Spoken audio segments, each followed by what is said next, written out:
This conference will now be recorded. So gluteal region, a fascinating region, colloquially called buttock. So let us see it in the slide.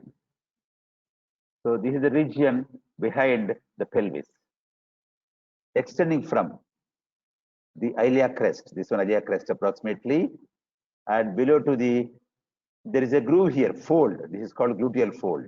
So iliac crest to gluteal fold vertically, and medially between the two gluteal regions now, we have a deep groove, what is called natal cleft.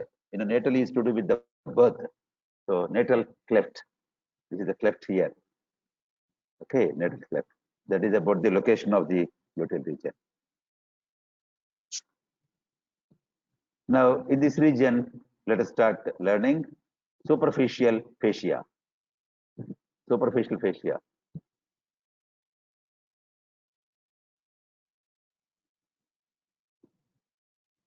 This conference will now be recorded. So, gluteal region.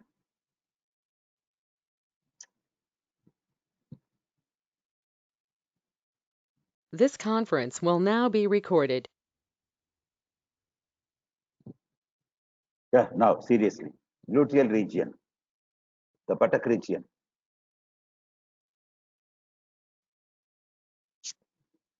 The buttock region, as I told you earlier, it is bounded above by the iliac crest, below by a fold called gluteal fold. And the two gluteal regions are separated in the middle by a deep groove called natal cleft. Natal means related to birth, natal cleft.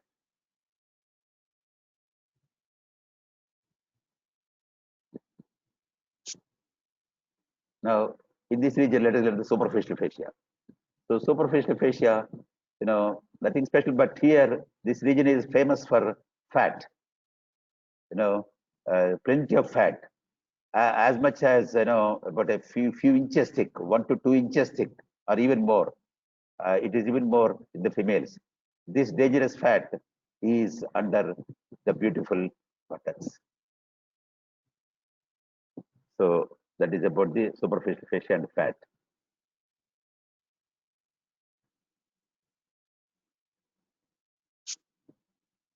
So here, cutaneous nerves.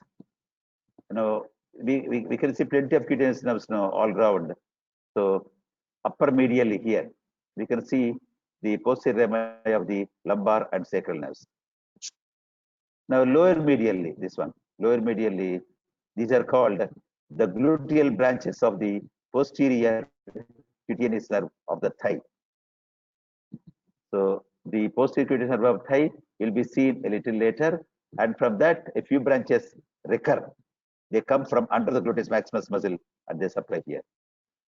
That is about post lower medial. Now same things here. These are the gluteal branches of posterior nerve of thigh, and these are lumbar and sacral branches. Now upper lateral here, you can see iliohypogastric from L1 and subcostal from T12. And this is the posterior branch of the lateral cutaneous nerve of the thigh. That is lower lateral. That is about the cutaneous nerves. Now this is just a formality of completing the lymphatic drainage, etc. Lymphatic drain into superficial inguinal lymph nodes. So these are the superficial inguinal lymph nodes in the front of the thigh. Superficial inguinal lymph nodes. This is a famous group too, in the femoral triangle. Now let us come to deep fascia. That's more important. Now deep fascia here is called gluteal fascia. Gluteal fascia. So the gluteal fascia splits to enclose this huge muscle. See, the highlight of the gluteal region itself is the gluteus maximus muscle. This muscle is enclosed by the deep fascia. Anyway, the deep fascia in this region is called gluteal fascia. So this is the muscle called gluteus medius, which is greatly overlapped by the gluteus maximus, but not completely. So here it is seen over the gluteus maximus as well as gluteus medius. And finally, it is attached to iliac crest. Now, so as I told you, it is called the gluteal fascia. Now, it is anyway continuous with the fascia lata, which is the deep fascia of the thigh in general. Now, while enclosing the gluteus maximus, while enclosing anything, it has to split. So here also the gluteal fascia splits to enclosing the gluteus maximus. At the superficial and deep layers, they are connected by numerous septa passing between the muscle fasciculi of the gluteus maximus.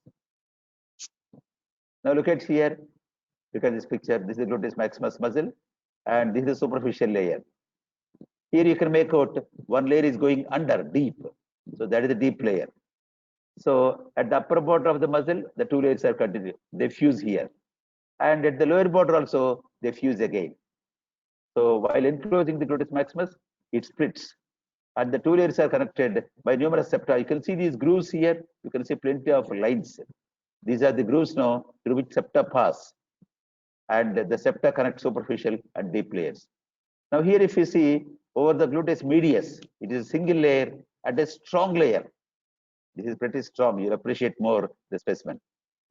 Here, this is called gluteal aponeurosis. So over the gluteus medius, that is above, it is a single layer and strong. This is called the gluteal aponeurosis. Now, while enclosing gluteus maximus and while covering the gluteus medius, now the deep fascia provides substantial origin. As we are going to learn the origins of gluteus maximus, this is also one of the origins. Now let us go to learning of more things in the gluteal region. So after deep fascia, now here gluteal region is a khajana, the bhandaram. Whatever you expect is there. Anni rakal structures ఉన్నాయి. So gluteal region contains the bones, ligaments, muscles, vessels, nerves, and fat, and whatnot. So here this is just an introductory picture. You can see all kinds of things: the bones, the ligaments, and then there's some nerves, some vessels, some muscles, etc. Now, what are the bony points? So we will learn them in sequence. First, bones. So what are the bones inside? Here, schematically shown. This is the ischial tuberosity. Ischial tuberosity on which we sit, but because of plenty of gluteal fat covering it, we don't feel the pain. And here we can make out the greater trochanter of the femur, and here are the posterior iliac, superior iliac spine, and this is the sacral spine here, and then the coccyx, and so on. So sacrum, coccyx, ilium, partly the femur, the ischium, all are the bones which are under. So this is a nice picture, a transparent picture. We can make out all the bones covered here. So the sacrum, the coccyx, the ischial tuberosity here, and then the ilium, and then the femur, greater trochanter, etc.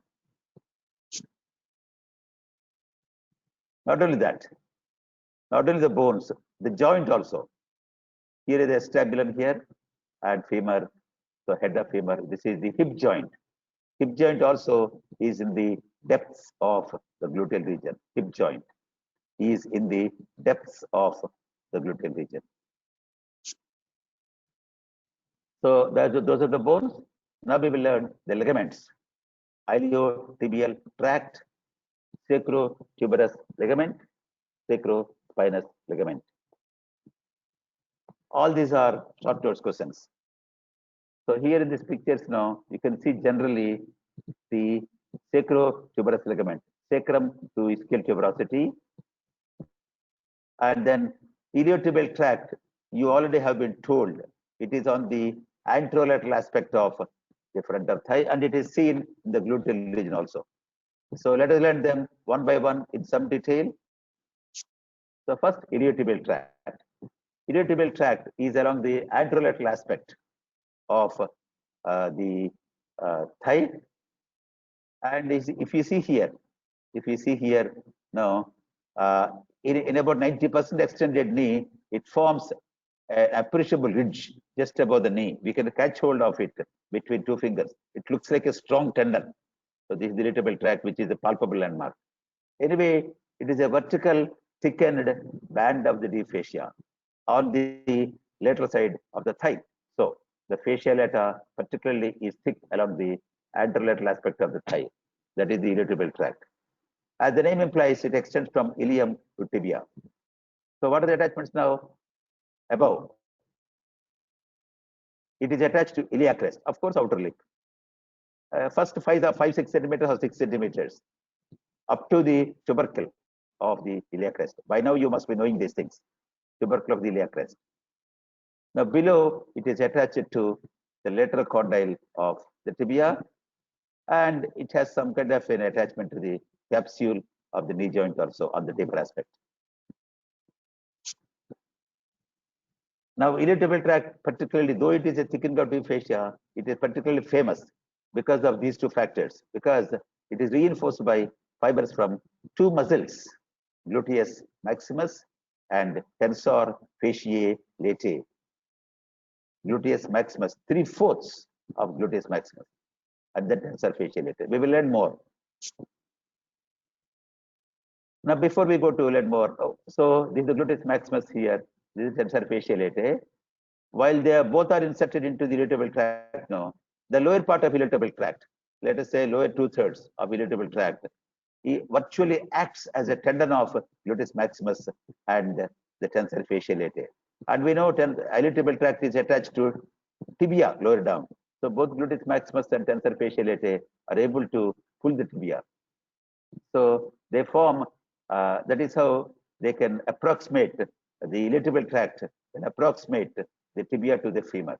So contraction of these two muscles tighten the tract and acts as a splint for the knee. So that is about the iliotibial tract. Now we will come to ligaments. Sacrospinous, sacrotuberous. Just in these pictures, to just have an idea. If you see from the back, what is seen very clearly is sacrotuberous ligament. Sacrospinous is green color here. It's a little deep. So if you see from inside, sacrospinous is seen better. Sacrotuberous is posterior. So from the names you can imagine, sacrotuberous is from the sacrum mainly to the ischial tuberosity. Sacrospinous is again from the sacrum to the ischial spine.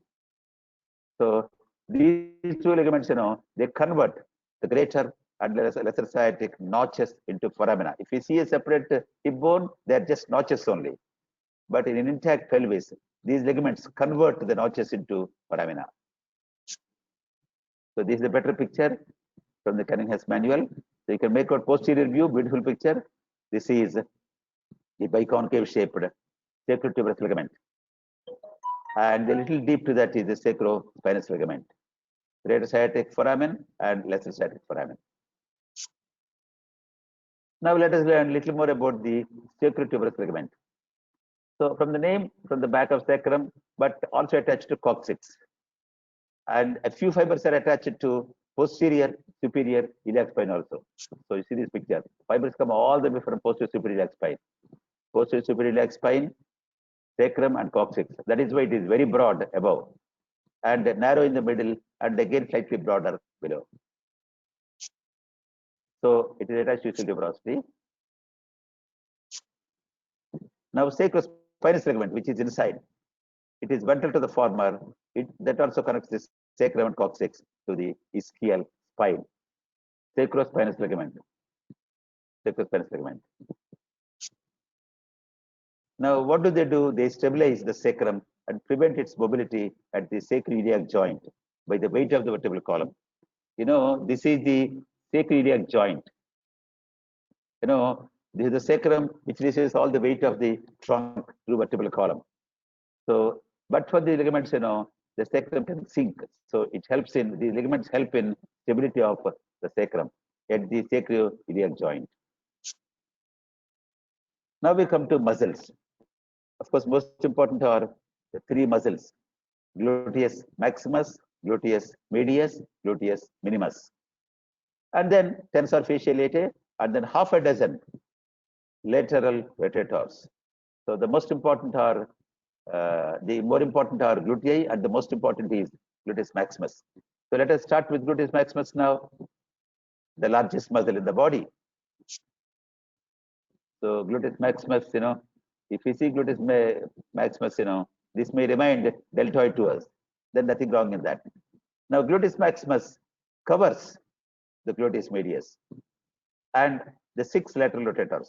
So they are all seen well only when the gluteus maximus is removed. The gluteus medius in turn again overlaps gluteus minimus. So gluteus minimus is the one which is seen on the bone directly. So now let us learn gluteus maximus. This is the gluteus maximus muscle, the beautiful buttock muscle, and the largest muscle in the body. So naturally, it has plenty of origins, largest muscle. So this is the actual dissection. Say picture, schematic picture.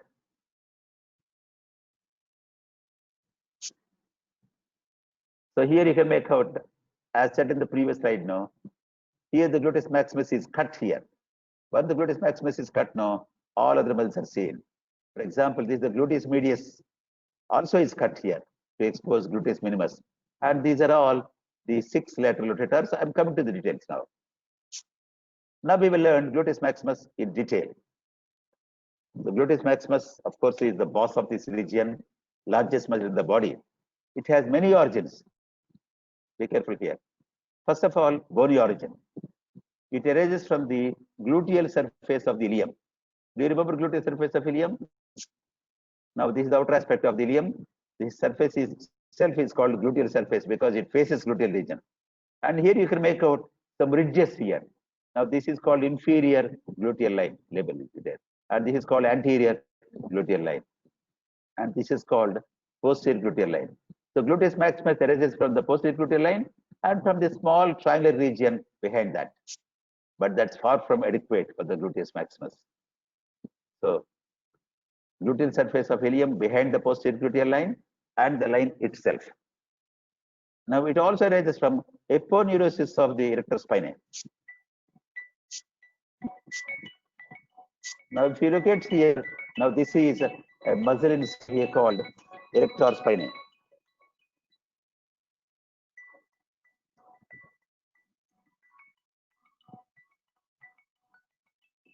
This conference will now be recorded.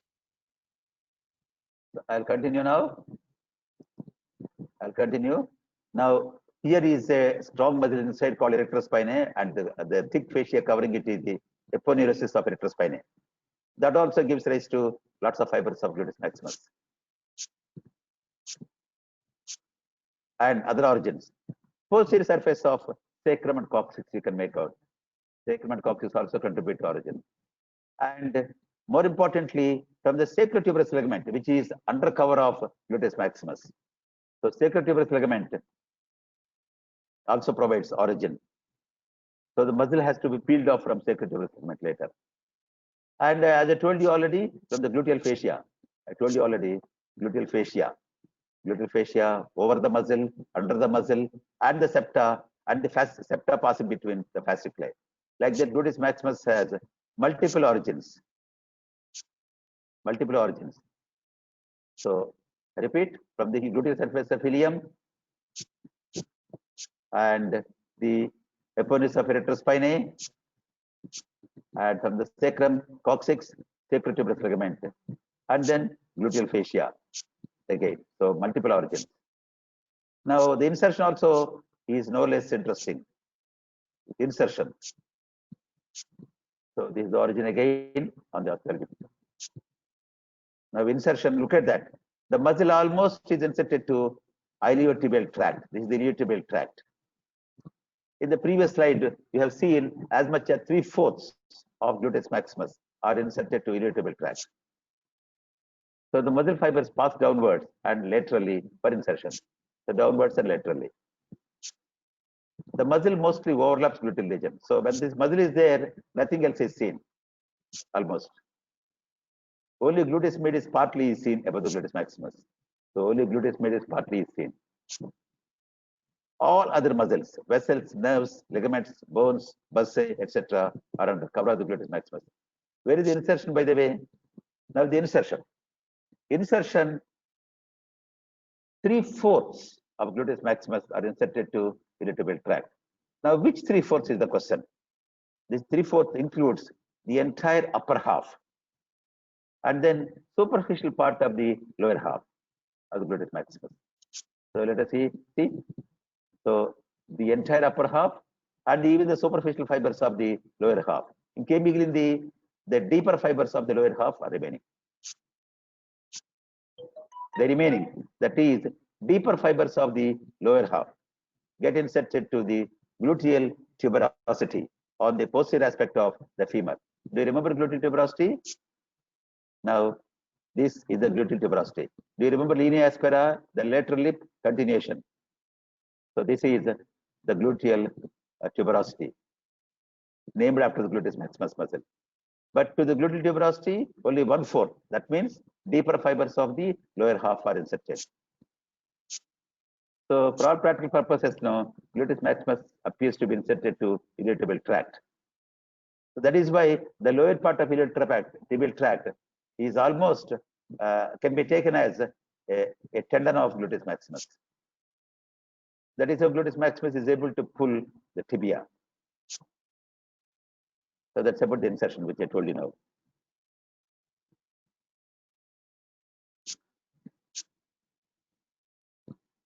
So summary. So most of the muscle is inserted in irritable tract, other fibers, gluteal. Nerve supply, inferior gluteal nerve. All the nerves in this region are branches of the sacral plexus. So please note that inferior gluteal nerve supplies gluteus maximus muscle. Inferior gluteal nerve.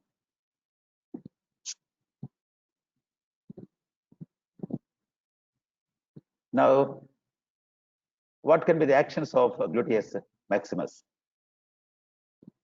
It extends laterally. It extends and laterally rotates the hip joint. Now just imagine, just see how the fibers are there. So naturally, the traction is this way. Traction is this way and posteriorly. So when the traction is this way, it rotates the femur laterally. And it also extends the thigh. These movements take place at the hip joint.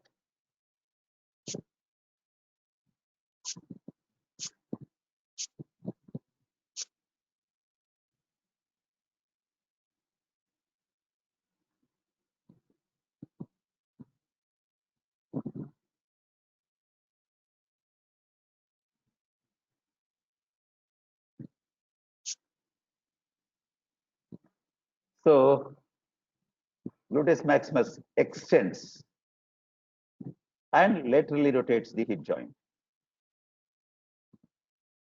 It extends the knee joint also through the irritable tract.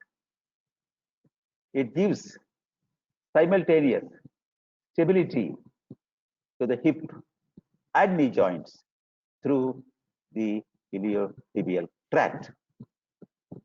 So gluteus maximus is the chief anti-gravity muscle of the hip. It is used in standing up from a sitting position. That means, but sitting position or running and climbing up stairs. మరి ఇట్లా మెట్లు ఎక్కినప్పుడు కానీ పరిగెత్తినప్పుడు కానీ ముఖ్యంగా నేల మీద కూర్చొని లేవాలంటే ఆ బాడీ వెయిట్ అంతా లేపడానికి చాలా స్ట్రాంగ్ మజిల్ కావాలి. So in all these cases the body weight will the extent of the hip joint moves the trunk upwards. The muscle must be extremely powerful to raise the entire weight of the body against gravity. This is called forced extension. So gluteus maximus is very important to get up from a sitting position. And its action is at its best when you get up from a squatting position. Squatting అంటే నేల మీద కూర్చోవటం. నేల మీద కూర్చొని లేవాలంటే we need a very strong muscle. That is what gluteus maximus does. And while running and climbing, బెట్ ఎక్కడానికి కూడా ఎప్పటికప్పుడు మన బాడీ వెయిట్ ని మోసుకుంటూ ఉండాలి. సో దానికి కూడా gluteus maximus ఆధారం. gluteus maximus ఆధారం. Okay. So let us go through gluteus maximus again very quickly. The largest muscle in the body. So here you can make out the actual dissection, and this is all iliotibial tract. Okay. So multiple origins from the gluteal surface of the ilium behind the posterior gluteal line, and the eponymous of the rectus spinae, and from the sacrum and coccyx, and from the sacrotuberous ligament, and from the deep fascia enclosing it, outer layer, inner layer, as well as the septa passing between fascicle. So multiple origins, because it's the largest muscle in the body. Now, insertion also is no less interesting. Insertion into iliotibial tract. 3/4, as I told you. Which 3/4? The entire upper half and the superficial fibers of the lower half. The remaining fibers, ante deep fibers of the lower half, are inserted to gluteal tuberosity. The gluteal tuberosity ante ekkadundadi? Femur ki. So this is the gluteal tuberosity on the posterior surface of posterior aspect of the shaft of the femur. Gluteal tuberosity. The nerve supply, inferior gluteal nerve. Nerve supply, inferior gluteal nerve. This inferior gluteal nerve supplies gluteus maximus only. So this is exclusively for gluteus maximus, inferior gluteal nerve. This is a branch of the sacral plexus. As I told you earlier, all nerves in this region are branches of the sacral plexus. You will see them in the coming slides. So actions of the gluteus maximus. It extends, of course, and then laterally rotates the thigh at the hip joint. It extends the knee joint also through the iliotibial tract. It gives great stability to the hip and knee simultaneously through the iliotibial tract. Now, please go through this yellow colored part over and over. Gluteus maximus is the chief anti-gravity muscle of the hip.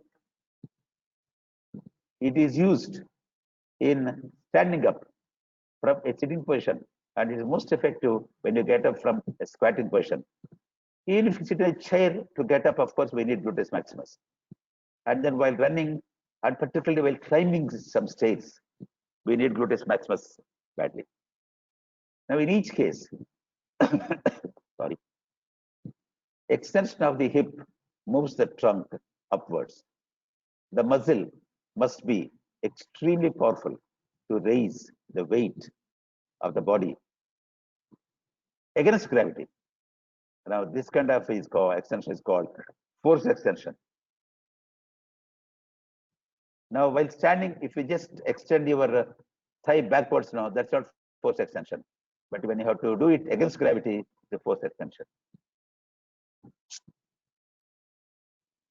Now, let us go to relations of gluteus maximus.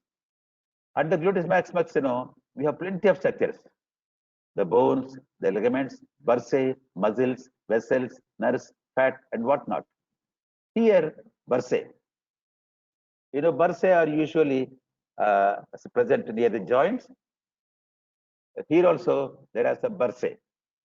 First is what is called gluteofemoral bursa. Now, in this picture, let's see here, this is a muscle called vastus lateralis, which you must have learned already in the front of thigh. Vastus lateralis is part of the quadriceps femoris, vastus lateralis. Now, while the gluteus maximus is overlapping, in the dissection we can make out there is a bursa between gluteus maximus and vastus lateralis. Between gluteus maximus and the vastus lateralis, there is a bursa that is called gluteofemoral bursa. Gluteofemoral bursa. And what is again better appreciated is there is a bursa here between the gluteus maximus and greater trochanter of femur. In the dissection, you can appreciate it beautifully. So this is called trochanteric bursa. Trochanteric bursa. It lies between the gluteus maximus and the greater trochanter. So while the infect gluteus maximus, we can make out this bursa. So trochanteric bursa between gluteus maximus and the greater trochanter of the femur. Now, third one, which is least appreciated, is one ischial bursa. So this is the sacrotuberous segment. Ischial tuberosity is here. So between gluteus maximus and ischial tuberosity, there is a bursa. This is difficult to appreciate, but the other two bursae are appreciated better. So three bursae are deep to gluteus maximus. Gluteofemoral between gluteus maximus and the vastus lateralis.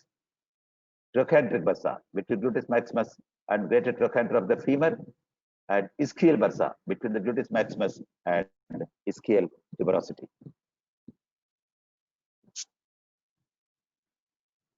So here again, I'm just showing the bony points. The point. So this is the greater trochanter where we expect the trochanteric bursa.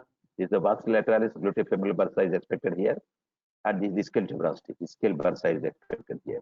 Ischial tuberosity. Look at the ischial tuberosity giving origin to the muscles of the posterior compartment of the thigh. They are called hamstrings. So this is the sacrotuberous ligament. And you can see the structures on the cover of gluteus maximus here, other muscles. Like the gluteus medius is cut here, gluteus medius is the gluteus minimus, and these are the lateral rotators. So here the bursae are shown again. So this is the gluteofemoral bursa, and this is the trochanteric bursa, and then the ischial bursa. So here the gluteus medius is seen fully. Hence, gluteus minimus cannot be seen. Gluteus medius. Now let us learn gluteus medius in detail. Gluteus medius also is a very big muscle. Of course, it is smaller than gluteus maximus, but in its own right, that's a huge muscle too. So see the gluteus medius again, gluteus medius.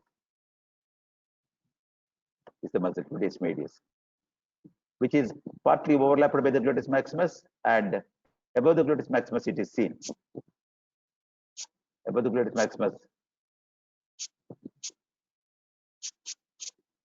Anyway, now what is the origin of gluteus medius? Gluteus medius again arises from the gluteal surface of the ilium.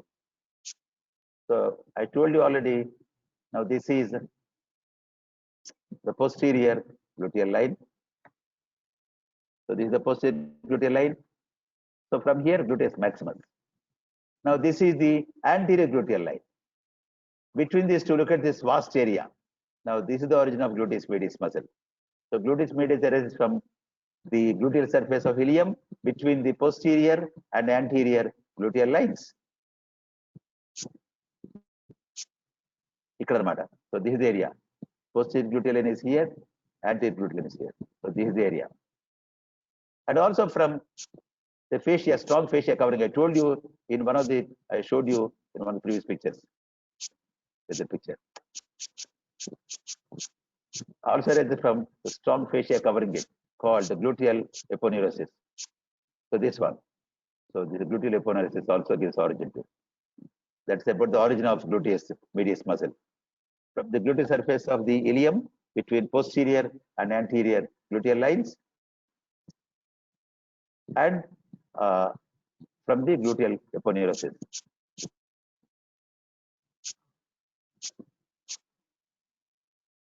So, and gluteus medius is cut here partly to expose the gluteus minimus, which is inside. So this is the area origin I told you.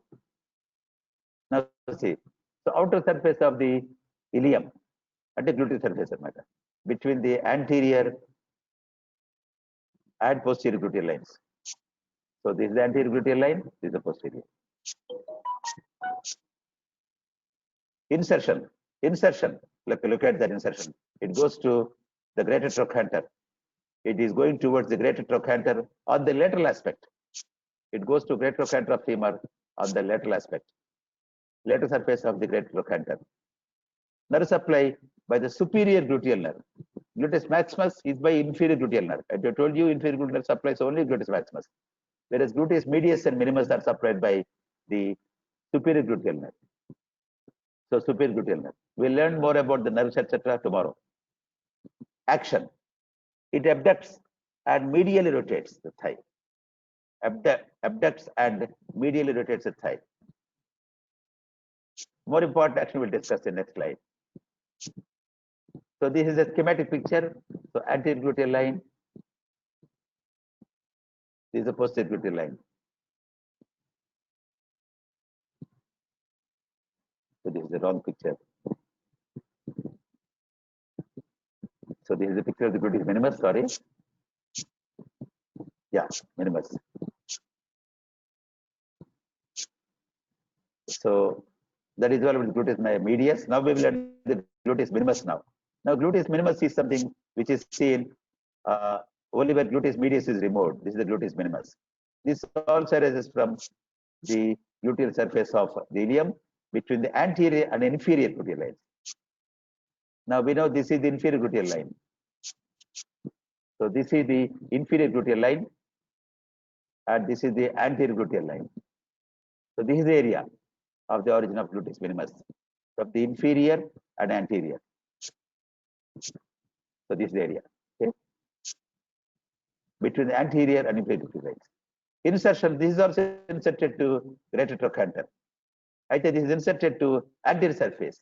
Gluteus medius is inserted to lateral aspect. Gluteus minimus is inserted to anterior aspect of the greater trochanter. Look at that. That is the insertion of gluteus minimus. Gluteus medius is on the side, it's not seen properly. This is the insertion of gluteus minimus on the front of the greater trochanter. Okay. Now nerve supply, superior gluteal nerve, same as that of gluteus medius. Actions also same as gluteus medius, abduction and medial rotation of the thigh. I say more important actions. We'll learn now. Both gluteus medius and minimus pull the hip joint, hip bone down when the opposite limb is off the ground, particularly and unsupported, thereby stabilizing the pelvis. Now just imagine, now this is the normal situation. Now for example, if both feet are on the ground, nothing special. But when you lift one foot now, this side is unsupported. So this side, the pelvis can fall, but that is prevented by simultaneous pulling of gluteus medius and minimus. They pull the pelvis towards that side, towards the supported side, with the result that the pelvis does not stoop. That is a beautiful action of gluteus medius and minimus. Look at that. Both gluteus medius and minimus pull the hip bone down when the opposite limb is off the ground and unsupported, thereby stabilizing the pelvis. Now, for any reason, if they are damaged or paralyzed due to injury to the superior gluteal nerve, which supplies them, the unsupported side naturally falls. Serious. In the second scenario, here the gluteus medius and minimus on this side are damaged. Maybe superior gluteal nerve is damaged.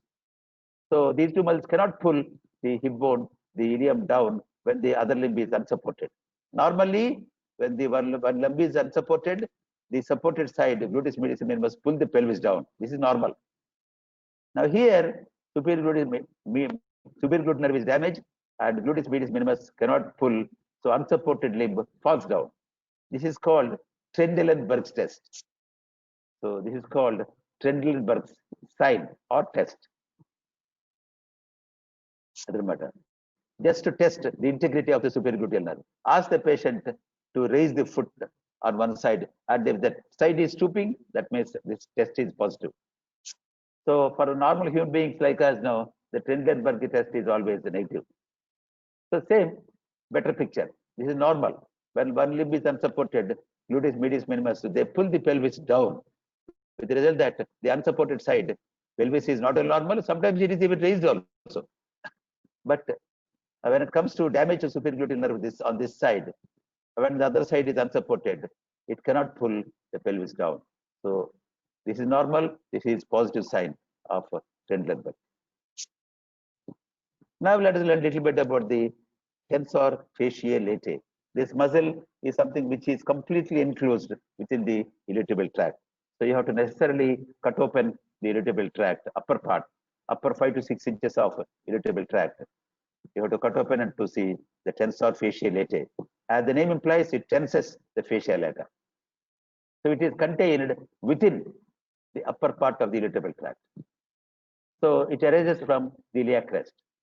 First, anterior, 5 or 6 centimeters up to iliac crest, up to the tubercle. Previously, we have seen the upper attachment of irritable tract, and the muscle inside the irritable tract, tensor fasciae latae, also will have similar attachment to iliac crest. Now, along with the gluteus maximus, it helps in stabilizing the thigh over the leg. This is also supplied by superior gluteal nerve. As I told you, 3 muscles are supplied by superior gluteal nerve: gluteus medius, minimus, and tensor fasciae latae. And tensor fasciae latae and gluteus maximus, now they're able to pull the irritable tract, lower part of the irritable tract, and the tibia. Well, friends, that is all for today. I'll continue tomorrow.